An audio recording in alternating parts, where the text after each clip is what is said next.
everybody. I didn't spend enough time with him at the Alamo Dome on Saturday watching one of the greatest Final Fours in history. So guess what? Mike joins me in studio to not only break down those two amazing games, but also the absolute chaos of the transfer portal that we all love to see. Let's get to it right now, recording live from somewhere. This is One and Done. Get out the insurance cards, get out the co-pays. The office is open, my friends. Brought to you by drroto.com. It's time once again for everybody to come aboard that One and Done train. Welcome to One and Done. Bienvenidos a todos a One and Done, your fast break of college basketball information. We're powered by the galaxy's greatest website, drroto.com. My name is Jay Heinrich. I'm the conductor of the aforementioned One and Done train. Find me on X at Dr. William Cannon. Hit that follow button. I'll follow you back because I'm a follow back girl, as they say. But the man of the hour, the man of the minute, the man of the century, the man that we affectionately know around these parts as El Capitan himself, the captain of the One and Done ship at MC Holland 34 on X. That's the OG Money Mike, Mr. Mike Holland. Mike, we were in the Alamo Dome on Saturday night for one of the greatest pairs of games I can remember. Quite a night indeed, and we've got a transfer portal to get to. Some big surprises there as well. How you feeling? You feeling all right? We had to walk a bunch, on Saturday. We're not exactly the spring chickens we once were, but I'm feeling all right. How about you, man? What's up? Yo, what up, man? It was a great day overall, man. Like, we got down there at a really good time. We got to meet up with some of the breadheads. Our boy C Thuggin was there, hooked us up. It was awesome to get to meet him. And yeah, man, it was just a fun day. Got to drink some cold ones. Got to spend some time with the crew, man. So yeah, it was fun. The DFS side of it for me was not great, but that didn't take away from the awesomeness of the two games, man. Because yeah, that's what you want to see, right? You don't want to see like crazy blowouts and things like that. We got a pretty good deal, and our seats were nice. So yeah, overall, just an awesome experience, man. So looking forward to chatting about the results here and then the portal, man. Yeah, for sure. Crazy things all around, whether we're going to be talking about the games or the portal. But Eric, if you could, put me in that one shot, please, so we can show this off. Cam, our guy C Thuggin, was kind enough to, let me see if we can get this in here. We've got a little cutting board here. Quite the fancy cutting board. You see the One and Done logo. They're right in the middle. Got our name on it there with the One and Done on the stuff. So shout out to our guy Cam. C Thuggin in the house. I'm sure he's around. He probably ain't. Oh, there he is right there. He's right there in the live chat right as we speak. Good to see our guy in there as well. Oh, Peanut Butter Posse. Hello. Good to see you in there. Along with our guy Corey, the king of the single entry, who was also down at the Alamo Dome with us last night, hanging out for sure. Good to see him. Yeah, whose house? That guy in front of us would not let go of that one, and they ended up pulling it out. So we'll get to that. He left. For sure. Yeah, he did leave, which was probably just fine with everybody around him for sure. Peanut Butter Posse getting his early shot in. What would Flagg be without the L? Yes, indeed. Yeah, there's been a lot of that going on. Indeed, a whole lot of that going on. But hey, we'll get to it all. But it's good to see everybody in the live chat as always. Make sure you do your part in the One and Done universe by hitting the like and subscribe button. 1,484 subs right now. Trying to get to 1,500 before the end of the season, which, if you're watching live, that's a Sunday. We are on Sunday night right now. Tomorrow, Monday, kind of the ultimate game there. So push all those buttons. Do your part in the One and Done universe. As Michael hops in there, always good to see Michael. Always in early and often in the live chat. The liveliest live chat in all of college basketball. Cam, translating that acronym for me there. Good day to be a Tar Heel. There we go. All right. Indeed. It's a day to pile on to Duke, and I don't know if we'll pile on here, but we're definitely going to talk about it here. So before we do that, hit those like and subscribe buttons.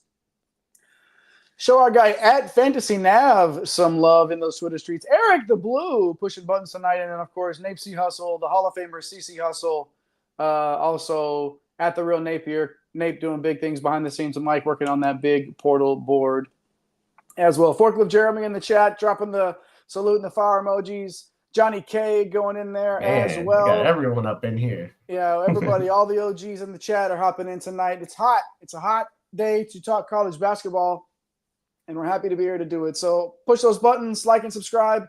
All the socials is at One and Done CBB over on X, on Instagram, on TikTok, on Blue Sky. Just push them all. Just go to okay. So, and if Peanut Butter Posse, if you don't know, if you're new to One and Done, thank you for joining us. But if you're new to One and Done, Peanut Butter Posse also likes to talk about Mark Pope and the amount of legs that he has on his body, and he's saying that Kelvin, this is the breadheads, the liveliest live chat in all of college basketball, of course. So we love to see it. Yeah, hey, I want to take responsibility for that almost, because they got the J curse of picking them to win the whole thing. That basically guarantees out by the end of the first weekend. So I'll try to do better for you next year, Johnny K. And then Michael saying heart surgery on Thursday cannot stop him from checking in. That's awesome, man. Appreciate you. Let's go, man. Hey, our thoughts going out to you, man. Hope you happy healing, happy quick healing, and happy healing too, man. Hope you can stay up, and I hope we're playing a part in that. So definitely love to hear from you there. Keep it rolling. As we now let's not wait any longer, Mike. Let's get to it. This was one of the absolute best Final Fours, I think. I mean, recency bias, whatever you want to call it, man. But just considering how these four teams so far, it separated themselves from everybody else in the entire country. By the end of it, all the 1 seeds make it to the end. And again, it's those sort of matchups that I get excited for, watching the Goliaths go at it. We saw Walter Clayton. That was awesome. Career high, unstoppable, efficient as hell. And that second half that Florida had really obviously paid dividends there, beating Auburn by 6. And then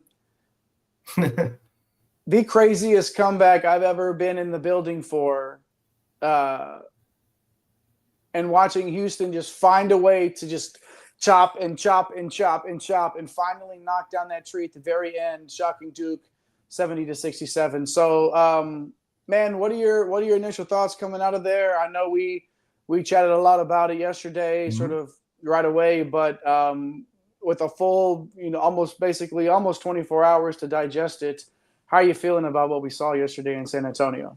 Yeah, I mean, I thought I was going to get my bracket right here, at least for the final, and then Duke had to do Duke things, and wow, I'm still shocked, honestly, about how it all happened. We were talking the entire time Houston could not break through the 4 to 6 point barrier. Every time they would get there, Duke would stretch it out to 9, 10 points, even 12, 14. And it took until basically the under 2 minute and some just craziness, some hot shooting from Sharp and Cryer in the second half. Yeah, I cannot believe it. That's a tough way to lose a game. John Shire, I don't know that he really did anything, man. It's hard to pin this on him. I mean, Proctor missing the front end of the 1-and-1. That's big. Cooper Flagg can't finish the foul, the over the back, put yourself in that position. The turnovers on the 2 inbounds passes, where I don't know what John Shire could have done. He probably could have saved a timeout, to kind of have for them when they're trying to get the ball in bounds. But I mean, at this point in the season, you trust your guys to execute, right? You've gone through this the entire season. You've been in, and probably the thing is too, they haven't been in a lot of pressure spots, honestly, man. So you think about it, how many times were they in spots where they had to have an inbound pass secured 2 or 3 times, right? It just really hasn't happened. So I just, the no quit in Houston, man. That's just Kelvin Sampson's program, man. But I thought it was awesome watching Walter Clayton in that first game go absolutely crazy, man. That was so awesome. But it was really Elijah Martin that kind of kept them afloat in the first half. And that dunk that he had, man, I mean, we jumped out of our seats. We were high-fiving on that dunk. That was, man, the atmosphere was awesome. yeah, just a great environment. 2 great games. I personally wanted to see Florida Duke in the final, not just because I picked them, because I thought they were the two best teams in the country, right? But I'm not mad that we're going to get to see Florida duke it out with Houston, man. I mean, you're looking at a 1-point spread here on KenPom. Florida favorite. It's basically a coin flip again, like these other games, these Saturday games where 143 total. We'll see. Florida doesn't have the defense that Duke has to switch everything. So, Houston's gonna have a lot easier time on offense. So we'll see if Houston can shut down Walter Clayton and his crazy shot making ability, like fadeaway threes. Jay, that was awesome. I know it's easier said than done, but there's the blueprint on how to be successful at the college game. Duke has laid it out.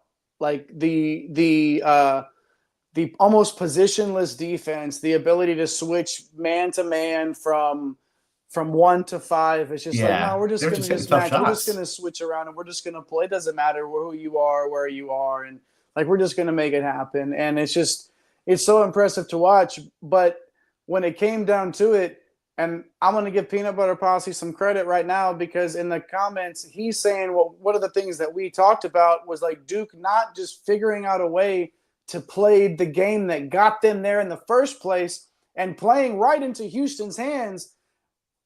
They are already so good at what they do. Why do you give them the opportunity to actually play right into their hands and allow them to dictate the pace of the game that they want to play? Yeah. Like, you leave that door open, and they left it open, and Houston couldn't capitalize. And they left it open again, and Houston couldn't get over within 4. And then they left it open again, get up to 12, and then back to 3. And then all of a sudden, we're sitting there like, man, is this even going to happen? And then somehow missed free throws and turnovers. And before you know it, it's all said and done in Cooper Flagg. A generational talent, by the way. There's no doubting that still. This doesn't affect that. This doesn't affect how I feel about Cooper Flagg as a basketball player. But, it would have been nice to see more of Con Knipple in the second half. Like, right? Where did he go? We thought – I looked at you early on, and I was like, man, are we getting the Con Knipple game? Yeah. Like, because he had 12 quick. Yeah. I think he only had like 16 by the end of the game. Yeah, So, like, it was just interesting for somebody that does mean a lot to that team, for somebody that means as much to the team as he does. It felt a little bit off that he wasn't directly, like, more involved throughout that one. What did he finish with? He did finish with 16. So, only shot the ball 9 times. I get it. Proctor, 2 for 8. Not great. Like, those free throws, too. That's one he's going to want. That's one he's going to forget. I've heard a lot of people saying, like, oh, well, coaches live with these games and these losses at this level. And I agree with that, to a certain extent. John Shire will be back to the Final Four. I don't think that that's going to be a problem for him. But as a player, there are certain things that happen in your careers that I feel like you live with just as much or harder than a coach in those situations. Oh, yeah. And missing the front end of a 1-and-1 in that situation and allowing Houston that opportunity to go down, and that's a tough one right there. And to not have a good night at all. But speaking to somebody, before we get to this transfer portal, because I know we got a lot cooking over there. Janai Broome was not himself on Saturday, and that. It doesn't, if you watched him play a minute and a half all season long, you can tell that was not Janai Broome's best game. And he still found a way to affect that game that almost led that team to a victory. Now, I mean, Chad Baker-Mazara, again, he did what he had to do, but that's the ceiling. Yeah. Like, you're not going to get any more out of him than that. Yeah. And if Broome isn't going to go for 25, you're not winning that game. And it was not there. You could tell something was off the entire game for him. Something did not feel right to me. Yeah. And it was, again, you want everybody to be, in Cam saying that Broome was 70% at best. Totally agree. You want everybody to be healthy. You want everybody to be at 100% playing. It's just not going to happen. Everybody can't be healthy in April, excuse me. Jeez, of course. I agree, and that's what you Pettiford get didn't out of hit those Chad Beck and shots, Mazar man. Cam is you get that. Oh, first half, yes, that's what they needed out of them, and they had to. And then all of a sudden, it's just like, well, that him trying to be the guy and create his own stuff there in the last part of that game probably cost them a couple of possessions that they really could have used to capitalize on. So, Mike, any thoughts before we move on to the portal? Yeah, it was. You could see, man, when he was just backing down, like it just wasn't fully there for him, man. But he grinded, man. I'll tell you that. I thought Dylan Cardwell played a pretty good game. Looking through the box, though, one thing that stuck out to me was Todd Pettiford. Like, he was not the Todd Pettiford that we saw the first 4 games of the tournament. He was 1 for 6, 0 for 4 from 3, had 3 turnovers.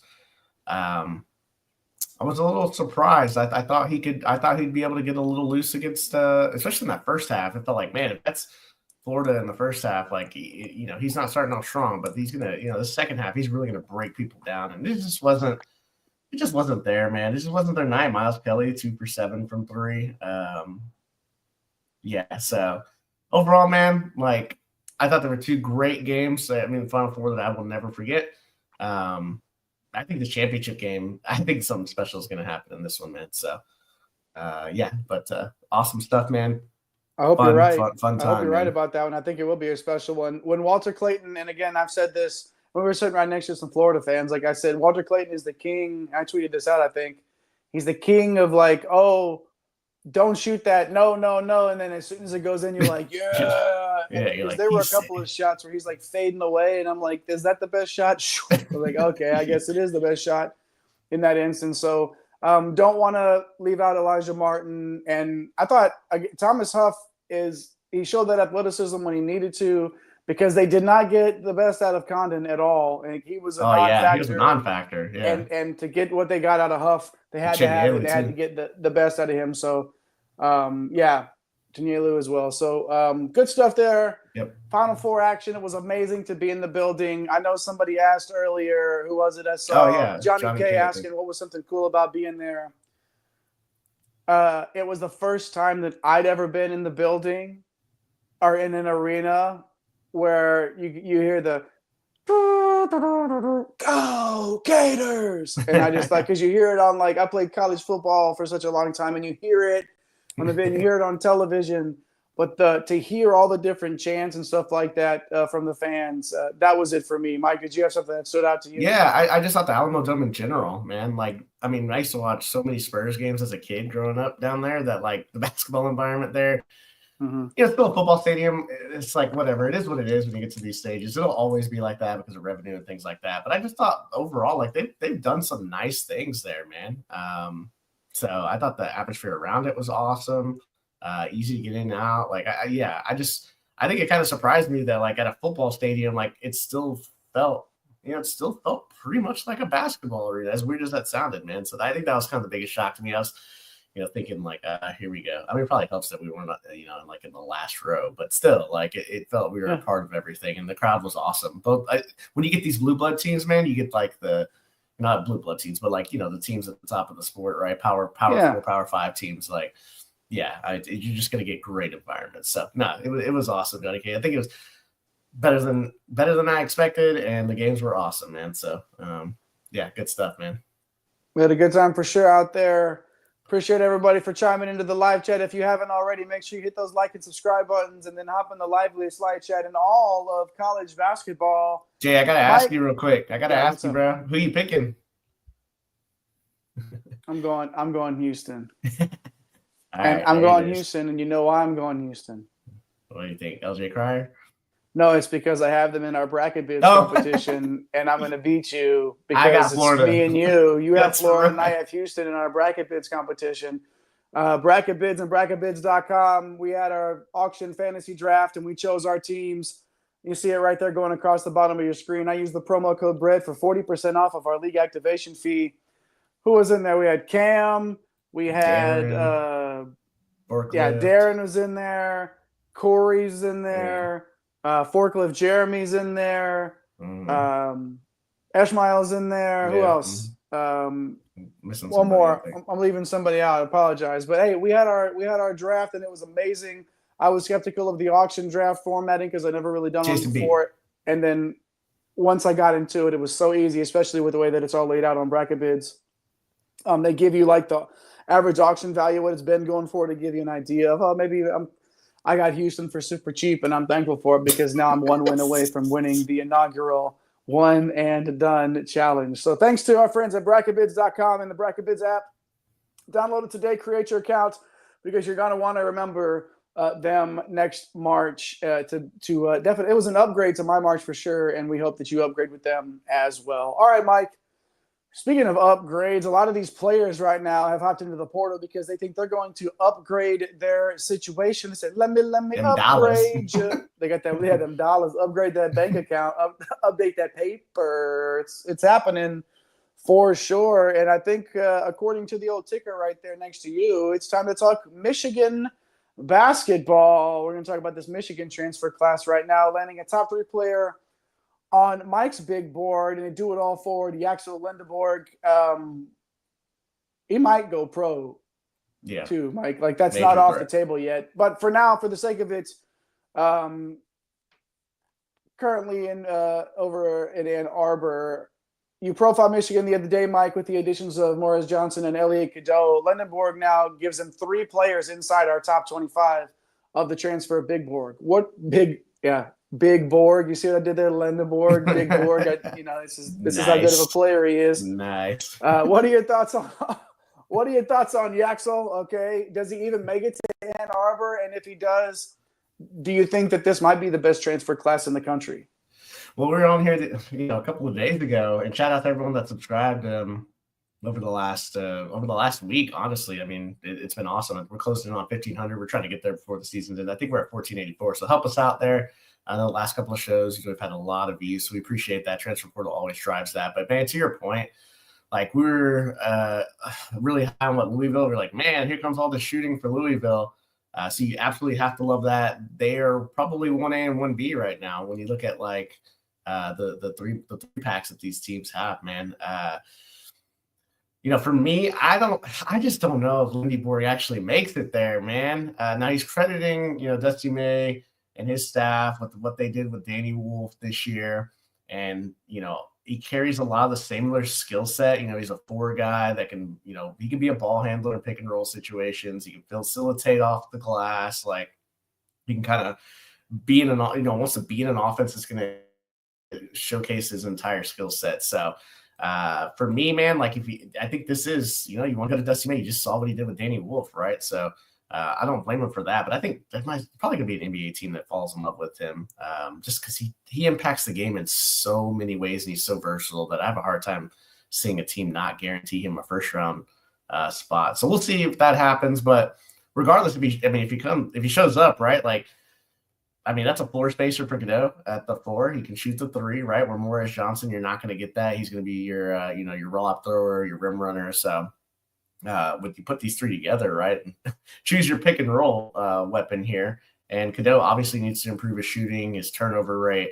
But I just love that Lendeborg's going to unclog the paint for Morez, and Lendeborg and Morez can kind of do what Danny Wolf and Golden did, at least with Lendeborg having the ball, playing a 4-5 pick and roll, which created so many issues for teams this year against Michigan. So, obviously going to need some shooting around these guys on the wing for it to work, man. But yeah, I mean, if you're a Michigan fan, like, you have to be pretty stoked right now. Babu acknowledging that Michigan's going to have a really good front court, but not as keen on the Cadeau ad. But I mean, you talked about it, Mike.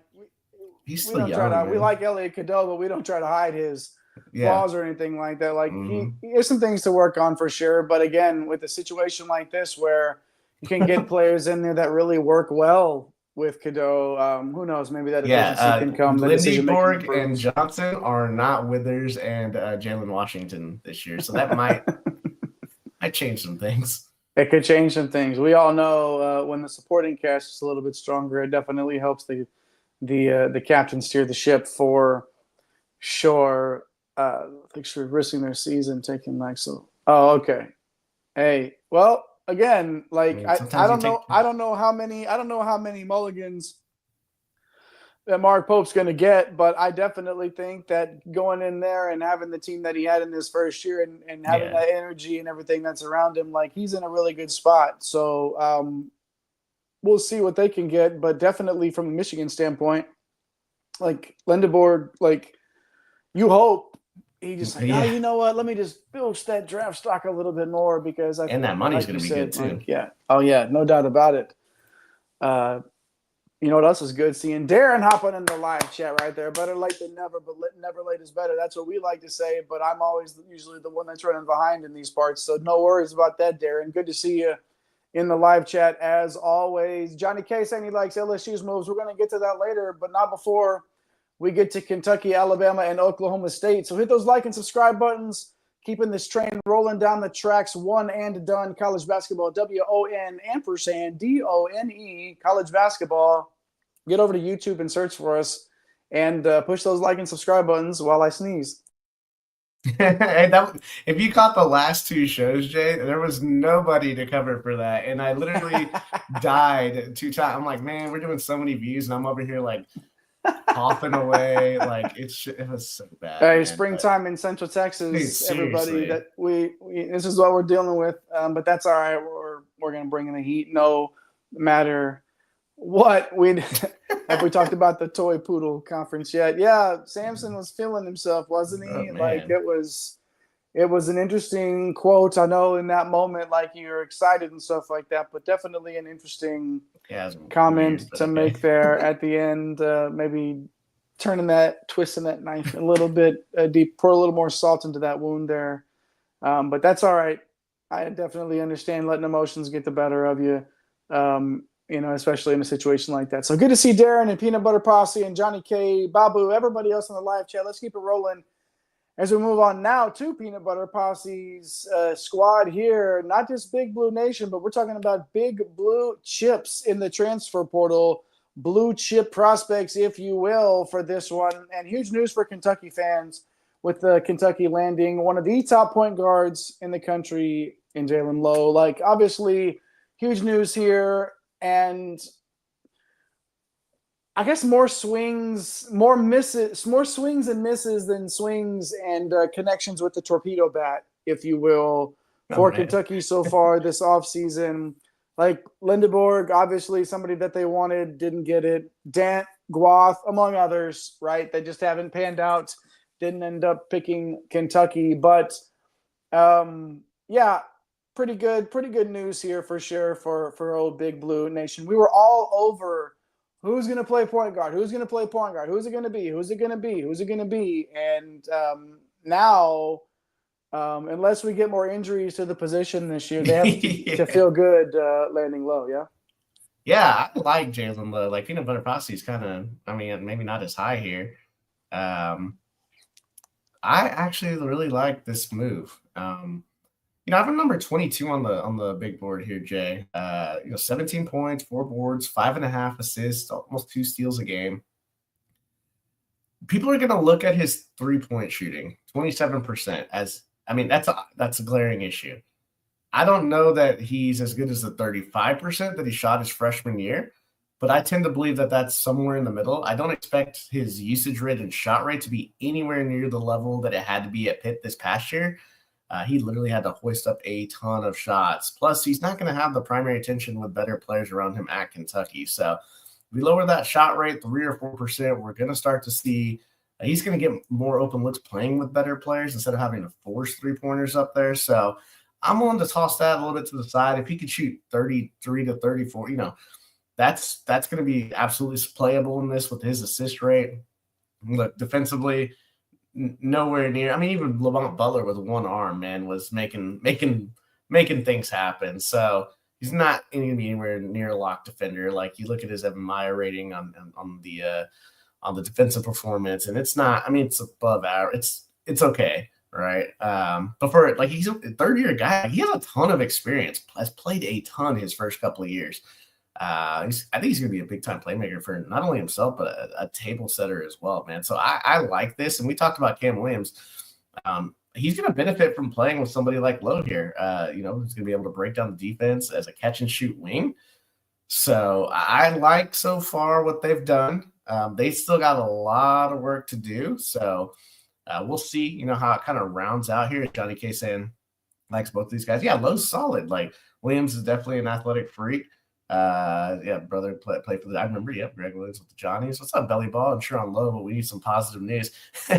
Yeah, absolutely, man. I like Lowe, man. I think people are sleeping on him a little bit. So, I mean, undersized. Hey, 6'2", 6'3". Like, I mean, we've been talking about dudes that are 5'10", 5'11". So, Yeah.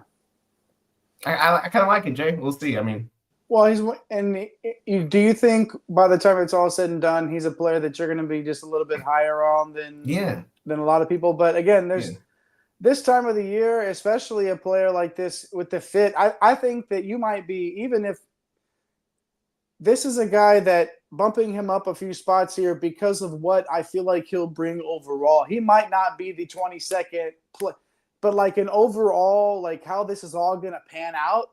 Don't you think like this fit for him? And again, being able to have that more talented look around him and being able to figure this out. This is a great spot for him. So even if 22 feels high to some people, again, this is not. He might not, in Peanut Butter Posse's words, he's no Lamont Butler, but I think he's not any slouch either, especially in this situation. I mean, so he's playing with Zach Austin and Guillermo Diaz-Graham. Like, I think he's going to be a little more efficient and a much better player. If they get it, they need to land at least one more big fish, though, I think. So we'll see. We'll see what happens with that. Now, I'm assuming they got the money to do it.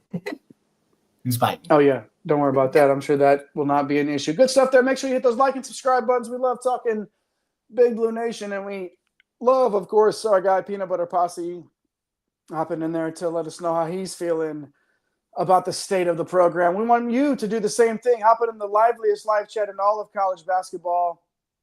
It's flowing like the waters of the Capistrano or whatever. I don't know, whatever. It's flowing hot tonight. So make sure you hop in there with all the broskies and broskets and chop it up with us. We'd love to hear from you. Push like and subscribe, notification bell so you don't miss anything that we're doing. Man, Mike, what is I can't even keep up with all this stuff. Oh, I did want to ask you before we move on to Alabama here. Mo Norman saying that Greg Gard is killing the portal there.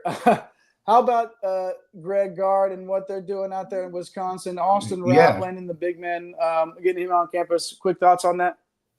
Yeah, that's definitely I think we're probably going to be talking about Wisconsin and Georgetown pretty in depth in the next next few shows. I really like what they've done here. I even was chatting with Raz over on Twitter today about what they've got coming in. So we're going to talk about Austin Rapp here in a little bit. We'll kind of profile their entire team, but I think Wisconsin's doing some things, man. So I tend to agree with that comment. As Mo Norman, what's up, man? What's up, Mo? Kill the G League. I mean, I don't really. They're making a lot more. They're making a lot more money to not play in the G League. I promise you that much, Mo. And I think you knew that, but I don't think it kills it. And honestly, I don't even care if it does, because I would much rather college basketball be super healthy and we get to watch this good brand of basketball year in and year out like we get to see right now, as opposed to the minor leagues, the developmental league for the freaking NBA where I'm totally fine with that happening, to be honest, if that would be the case. But hit those like and subscribe buttons. Thanks for the live chat. We definitely appreciate it. Now let's get to Alabama here. Alabama. Nate Oats busy reloading the Crimson Tide program. Nate Oats was in attendance yesterday, wasn't he? Didn't flash him up on the screen? We booed him. We did. We heartily boo. I mean, big time. No, I didn't. But today he landed former consensus top 10 recruit and of course McDonald's All-American Jalil Bethea here. Mike, an interesting player because we know the talent's there, but that Miami program was in such a bad spot. Really didn't get all the best out of Bethea, to say the least. Joining mid-major center Noah Williamson from Bucknell, and then Swiss Army knife Taylor Bowen from Florida State in this class for Alabama. These aren't the headline transfers, like Grant Nelson was, Cliff O, Aaron Estrada. Maybe these names don't jump off the page. Guys that we had in the top 25 of our big bards. What are your thoughts on this one? Still some top 100 guys for the transfer portal level, maybe even a little bit higher. Some quick thoughts on what Nate Oats has done in the transfer portal. Yeah, I mean, I'm I'm interested, right? I'm interested in what they're doing. I think this can work out. He knows obviously how to build this program, what he's looking for. So we have to trust him there. Right now, I have Bethea at 67, going to release his top 200 tomorrow.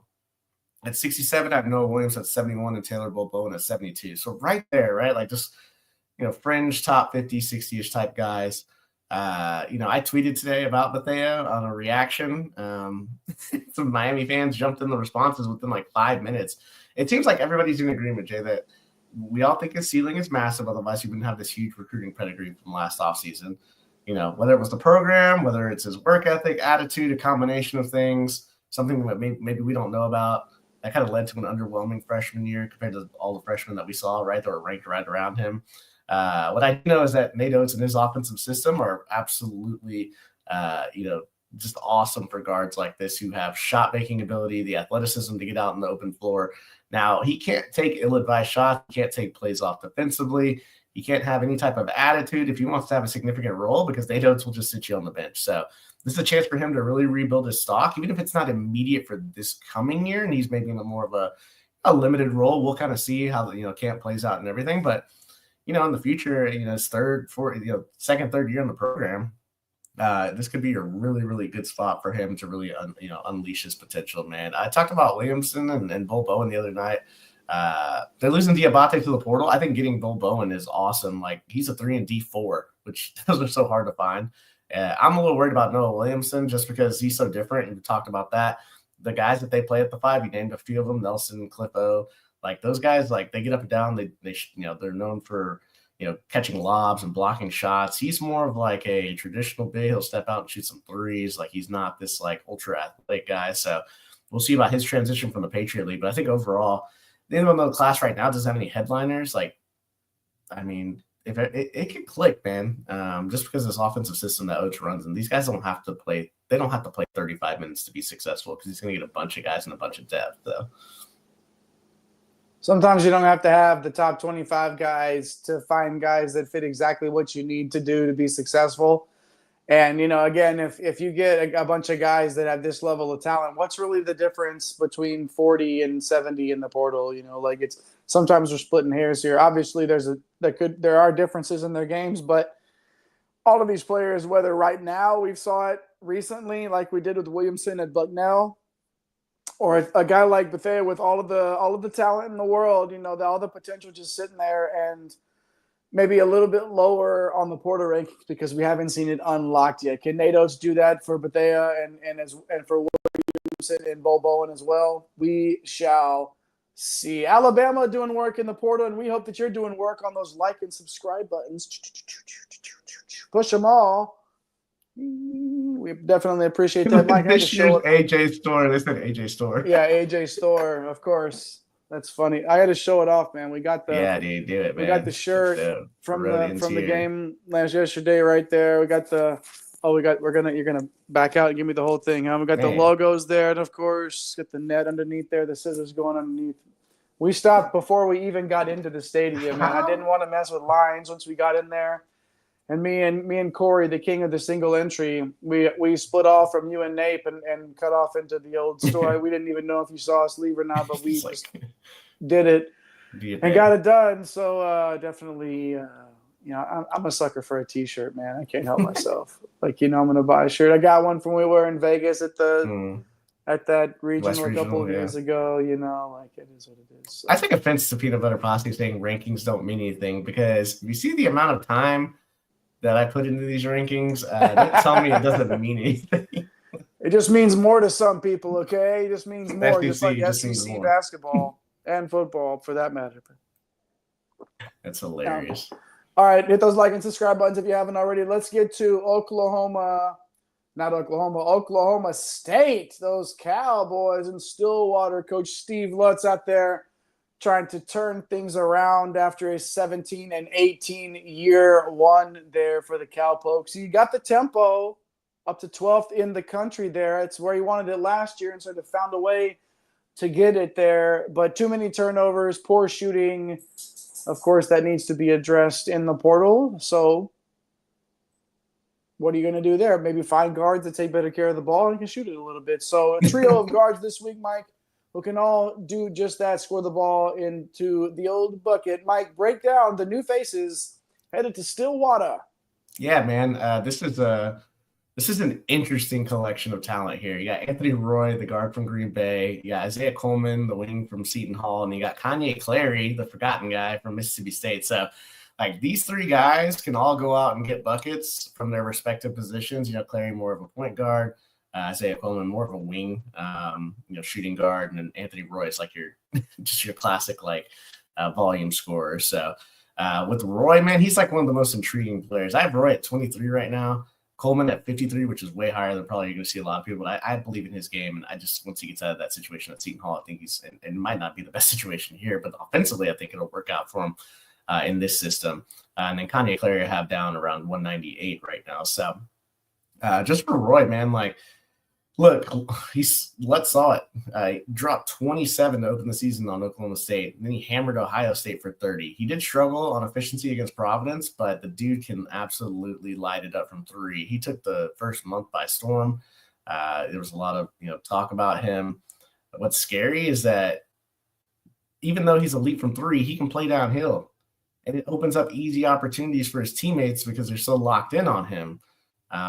Now, my problem with this, this was my problem with Oklahoma State. We play DFS, right? You don't want to see 10th and bench minutes used. You want to take a volume scorer. He needs the minutes. He needs to get in a rhythm. Will Lutz allow him to be that guy, or is he going to hope that first 4 minutes, hopefully he gets a couple of shots in? I don't know that he's that type of player, Jay. So I'm a little nervous about this fit, as Peanut Butter Posse was saying. When I look at Coleman, he's one of my favorite players from last year, man. He had to do everything for Seton Hall. More than Jalen Lowe, he literally had to try and score every possession for Seton Hall to have a chance, man. So what was kind of promising for me with him is that even with the 27% usage rate, which was 12% up from the year before, he cut his turnover rate down nearly 6%. He was down to 13.5% turnover rate. So he showed the ability to get to the line. We know he can knock down open threes. He's got some playmaking ability that we saw from him. I'm a lot higher than him than a lot of places you're going to be. I think he's one guy that you're probably going to have a safer time carving out a role as far as a high 20s minutes in this type of offensive system and rotation that Lutz is running here. And then everybody forgot about Clary. He was one of the focal points of Penn State's offense a few years ago, and he was coming off a really solid year. And I'm not sure what he was doing. He jumped in the portal, went to Mississippi State. Well, Mississippi State already had a small dynamic guard in you probably heard of him, Josh Hubbard, and they're not going to play two 5'9", 5'10" guys together. So kind of a weird deal. Now, Lutz has had some, Jalen Jackson, Arturo Dean, he's had some luck with some of these smaller guards, man. So he's kind of a wild card to me, but I'm looking at Coleman as a really solid ad. Roy is a unlimited upside, but he needs volume, dude, to get there. And then Clary, he's kind of a wild card. We just don't know. It's not always just about the big name teams, right? Oklahoma State, a team in the Big 12, trying to find their way. Coach Lutz out there doing his thing, trying to make it happen in Stillwater. Good stuff there. Hit those like and subscribe buttons. We got some breaking news in the live chat there. Looks like Belly Ball dropping some news that FAU transfer. Bocaitis? Bocaitis. Oh, yeah, Bocaitis. Bocaitis. I would say Bocaitis for some reason. Bocaitis, yeah. Bocaitis transferring, committing to Texas, Mike. Right now, obviously, that's just off the dome there. Looks like a couple of guys that we follow just came through. Jonathan Giovanni just said it. Okay, there we go. Okay. Quick thoughts on that? Yeah, that's a really good pickup. He had a fantastic freshman year at FAU. We're talking a per-minute machine, shot blocker, growing game. He actually fits the mold of what Sean Miller does at that 5 spot. He's really tried with a bunch of dudes there at Xavier. So yeah, Miller's starting to change my mind a little bit about the way he's constructing this roster. So we'll see, man. Yeah, walking double machine. Yeah, Darren knows, man. The kid is good. So he's so young. Booker-titis, easy for me to say as I'm trying to squint and make sure I don't add a couple, and then that's right here on my other screen, like really huge. This is me, still not got my head right on, screwed right on after all that physical activity yesterday, walking back and forth to the Alamo Dome. Darren said that the Pokes lock for the NIT now. They hang banners for the NIT still. Okay, buddy, banner's a banner. Mm-hmm. I don't know. Mike, I know when you go over to the Moody Center and look at that NIT banner that Texas sang, I know that's one of the first things that you really appreciate about the ambiance and the atmosphere, right? 100%, man. 100%. Yeah, of course. Shout out to the NIT champion, Texas Longhorns. Thanks, Belly Ball, for dropping that in here, man. Yeah, he said he knew I'd like that one. Yeah, absolutely, Belly Ball. Good stuff there. All right, be like Belly Ball. Hit the like and subscribe button and hop in the live chat like that. Not only the liveliest live chat, but also some of the smartest minds in college basketball just hanging out in the live chat. We definitely appreciate that. So good to see everybody in there. One more team to break down here and looking at LSU's class. Now, the Tigers struck gold, not just purple, but purple and gold early in the portal when they landed stud guard Deaton Thomas. So we have ranked inside the top 10. Today, Mike, we got news that Summit Player of the Year, Markel Sutton, pledged his commitment to Coach McMahon and the Tigers. Mike, you talked about how important of a year this is for McMahon and his job security. What are you seeing so far? Are you liking the moves that he's making in the portal for the Tigers? Yeah, I mentioned this, like getting Deaton Thomas was like, that's huge because he's on the hot seat, man. Like the first 3 years have not been great. Like you got to get Deaton Thomas the ball. The first thing that he's going to do is he's going to allow you to have better offensive possessions. I don't think he's going to have a tough time transitioning to the SEC. Look at the Mountain West, Jay, the last 2 years. They've been so good. Look at the point guards that he's gone up against in the Mountain West. I mean, Donovan Dent, right? Like Isaiah Stevens, you've had the kids at Utah State. Like it's just been – that has been a league. So I don't have any problem with him, going over to the SEC. LSU just a turnover machine last year, and Thomas is a high usage guard that doesn't turn the ball over. That's going to pay immediate dividends for this offense as a whole, and he's just so consistent. And then I don't mind this gamble on Markel Sutton. Yes, I'm worried about how his game transitions from the Summit League. He's kind of a wing, right? Like 6'8", he can play the 4 for you.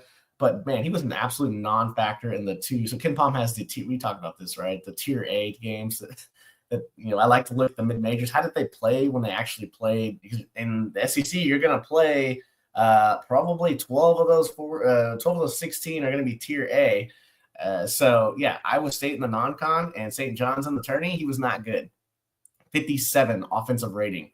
Now, will it help to have better players around him? Absolutely. Like, you look at him and, well, he's a nice athlete. He pressures the rim. He rarely turns it over. He shoots 28% from 3. And unlike Jalin Lowe, the sample size is 3 years, and it's been basically consistently 26 to 28% for 3 years. So I don't see this like 3 to 4% opportunity and margin for him to jump here. I think he's probably better serviced as like a 6-man, like energy type guy that you bring in for 20, 24 minutes. LSU, you don't want to handicap Deaton Thomas and his ability to create pressure on the rim by floating a 4 out there for 30 minutes that can't stretch the floor. Like it just seems like you're making a mistake right there. So I do like it. We'll see what they got some more work to do for sure. Peanut Butter Posse letting us know that he thinks that they were loaded this season, but it wouldn't have mattered because of their coach out there. Listen, I mean, like, I get what you're saying. They did have a really talented roster, and can you figure out a way for McMahon to, use these guys now? So many injuries too, though. There's something to be said for that for sure. So Deaton Thomas, though, it's never a bad thing to get a player of that quality on your campus. Yeah. No matter what else you get for the rest of the offseason. Like, that's a player right there that can just step right up. Whether they use the leftover NIL from football or not, Billy Ball, getting Thomas on campus down there is a big coup. Johnny Kane said, Michael Nwoko coming over too from Mississippi State.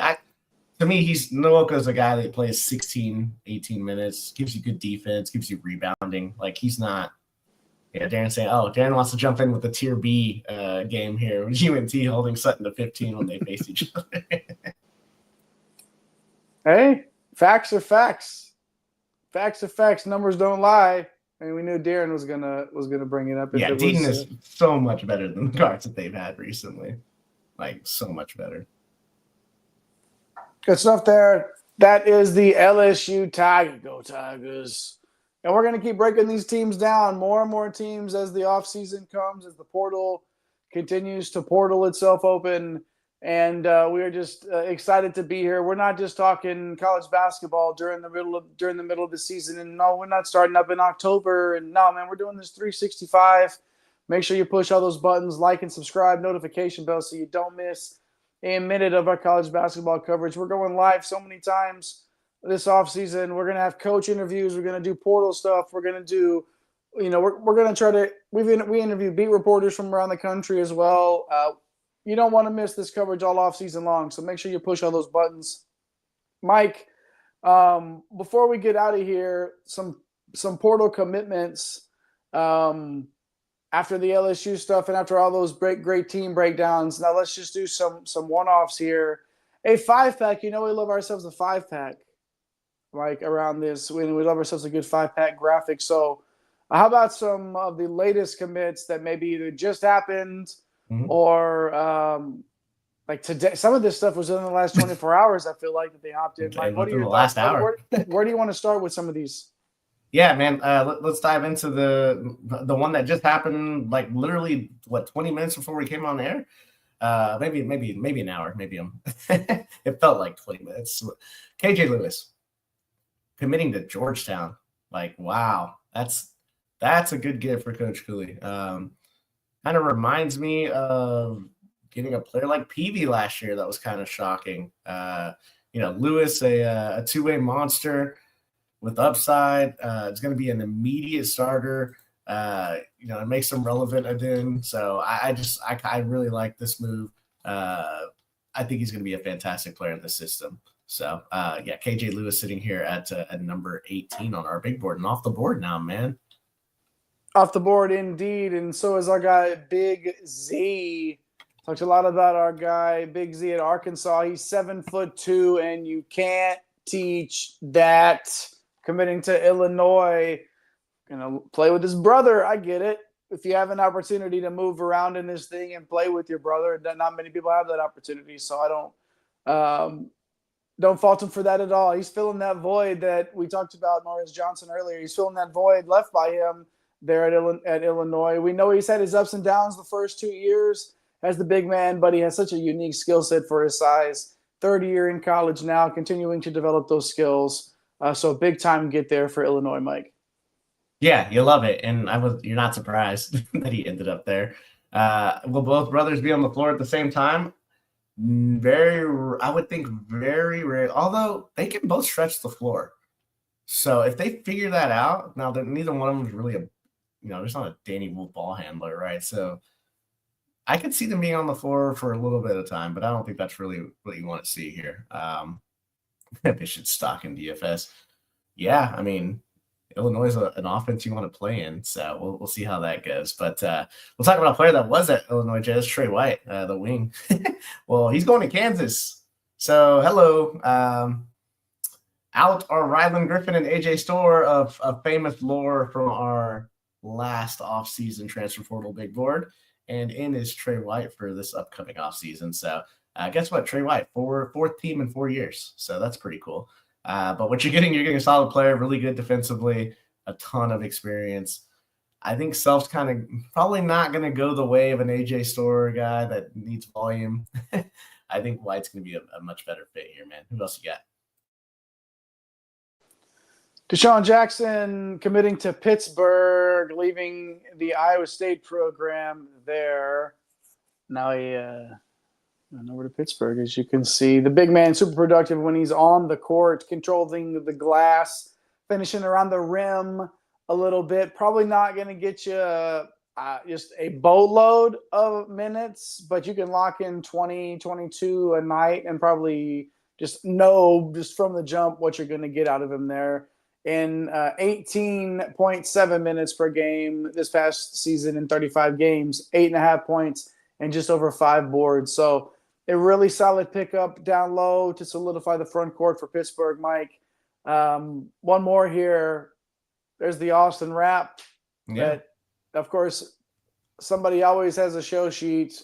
Somebody has access to our stuff no matter what, and just somebody figures out who we're going to talk about. And here's Rap right here, man, committing to the Badgers. Yeah, I like him, man. He's 6'10", 230, 14 points, 6.5 boards, a block and a half, 35%. I kind of like what Wisconsin's doing. Wisconsin and Georgetown, we're going to talk about them a lot on the next Portal show, just as a team and like what they're building with these transfer classes. But I just really like what the big Aussie brings to the table. Highly productive, showed the ability to impact the game on both ends of the floor. I feel like he kind of fits, that Wisconsin mold of a big man. So you got time to develop him. He's got good size already on him. Yeah, I think he's going to be a significant player. I don't know that he's going to be like a high impact player for them, but I think he's just going to be a very, very solid player for them with the ability later on to really become an all-league type player, man. So I liked what I saw from him last year. I caught him in a couple of games on the ESPN the Ocho. No, over on, I got to get the plus, dude. So you can watch like all these random games at night, especially these Portland games come on super late at night. It's one of the best values in college basketball, ESPN Plus. Like, it just is. Like, I get not wanting to pay for another thing to add on, but if you just want to watch random-ass college basketball games at any time of the day that they're on, like, if there's games being played, chances are there's something on ESPN Plus. And obviously they're not paying me to say that, but I'm just saying we always, we watch, staying up late and watching Hawaii out there and stuff like that. Like, I mean – yeah, definitely one of those things that's worth it. So, all right, what do we got here? We got Boyd. Oh, yeah, a lot of people saying Boyd to Wisconsin here. So, Rap now. So, Rap obviously committing to Wisconsin. Nick Andrew Boyd Rohde's there committing Virginia as well. So, maybe a team that we can spend. Oh, look at that. There he is. Man, he's already got the – man, look at that. Is this the inside look of the runway from – yeah, the one that got the one Boyd. and done step and repeat right there. Look at that stuff. Ooh, fit, dude. Man, that was quick. That happened within like 10 minutes, man. That's what we do here. Stuff. Yeah, and I also like Obi Oha too. Belly ball dropping the news, man. That Obi Oha is going to West Virginia. Man, okay. He's a good player. JT Toppin did not have fun playing him in the tournament. Like, he's just a big mauling bruiser. He's a good player, man. I like him. West Virginia, Mountain Mama. You knew I wasn't gonna. We weren't gonna get through without saying that. Good stuff there for Obi Oha committing to play at West Virginia. Here, man, the live chat, man. The liveliest live chat in all of college hoops. We definitely appreciate everybody for hopping in there all night long. We appreciate you if it's your first time, if it's your 40th time, if it's your 180th time, like I think it's for Cam hanging out with us, our guy C. Thuggin, who again was gracious enough to, when we met up with him, to give us these fantastic cutting boards here. Shout out to Cam, everything that he does for us, hopping in the live chat, and for all of you, all the viewers, all of the commenters, even if you've never commented one time before, we appreciate you. Thanks for coming on this journey with us.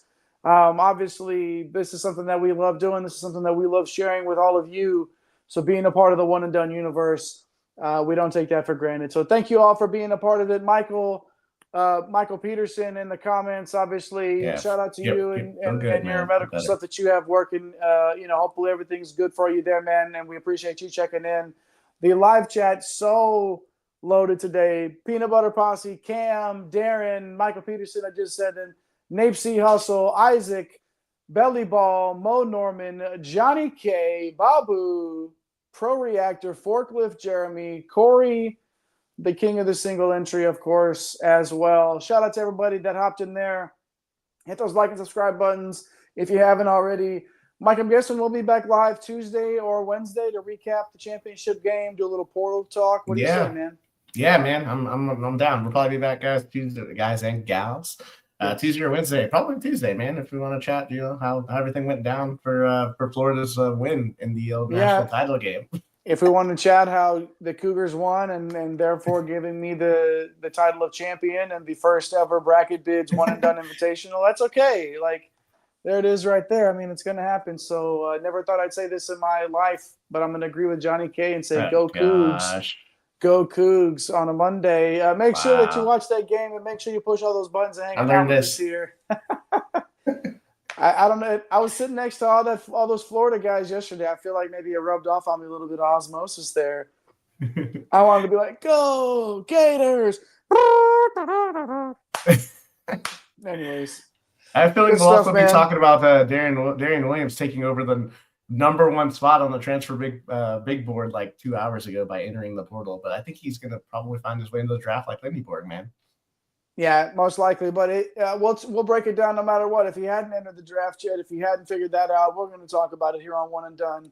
So make sure you follow us all. At One and Done CBB is the show page. At Fantasy Nav in those Twitter streets is Eric the Blue pushing buttons tonight and getting you those fire-ass graphics. At The Real Napier, of course, the Hall of Famer CC Hustle doing big things behind the scenes, helping Mike with that top 500. Napsy Hustle was at the games with us too at the Alamo Dome. I don't even know if we mentioned that, but our guy Nape was there. Nape, Corey, Mike, and me doing big things there. Eric, was coaching his baseball with the whole sleeve on his arm and everything. Like, it looked like Bo Bichette walking up there for a little bit there. Shout out to our guy Eric. Shout out to Nape. Shout out to our guy Cam for linking up with us out there in the Alamo City yesterday. And shout out to all of you for hopping in the live chat. And even if you just watched us for a little bit today, we appreciate you so much. At Dr. William Cannon on X, the conductor of the aforementioned Green Screens Media Train. We're not going too far, so you don't go too far either. Tell somebody you love them. Take care of yourselves. We'll see you next time. My name is JAYHEINRICH. Come again. Peace out. Thanks for stopping by the office. Get your fantasy prescription by subscribing to the channel and checking out drrodo.com. And until the next visit, be well and take care.